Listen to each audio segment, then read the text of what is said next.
டேய் நட்டு, மாட்டிட்டியாடா? மாட்ட மாட்டேங்குது.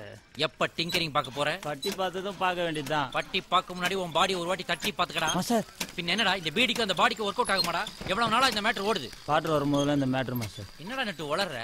என்ன மெட்ரோ வாட்டர் வரும்போதெல்லாம் அது வரும். அது வரும்போது எங்களுக்குள்ள ஒரு இது வரும். ஓஹோ, அப்ப சம்மர்ல வாட்டரே வராது, அப்ப என்ன பண்ணுவ? மாஸ்டர் கிண்டல் பண்ணாதீங்க மாஸ்டர். ஐயா. என் காதல் தெய்வீகமான காதல் மாஸ்டர். ஐசி, நீ என்ன படிச்சிருக்கிற? 8வது ஃபெயில் மாஸ்டர். அவங்க 5வது நிறுத்திட்டாங்க மாஸ்டர். அடடா, என்ன ஒரு மேதைங்கடா நீங்க. நீங்க வாழ்க்கையில என்னமா என்னமோ யூனிவர்சிட்டில கோல்டு மெடல் வாங்கின மாதிரி பீத்திக்கிற மாஸ்டர். எங்கள் காதல் அலை ஓயாது. அலைகள் இதில் கார்த்திக் ராதா மாதிரி நாங்க ஒண்ணு சேருவோம் மாஸ்டர். எது எது இந்த ரெண்டு பேரும் கை கோர்த்துக்கிட்டு கடற்கரையில லாங் ஷாட்ல அப்படியே நடந்து போய்கிட்டு இருப்பாங்க. அப்போ ஃபில்ம் பை பாரத ராஜா அப்படின்னு டைட்டில். அதேதான் மாஸ்டர், அதேதான். அட கிறுக்கா, அதுக்கப்புறம் அவங்க ரெண்டு பேரும் பட்ட கஷ்டத்தை எல்லாம் பாரதி ராஜா காட்டாம விட்டுட்டாரா?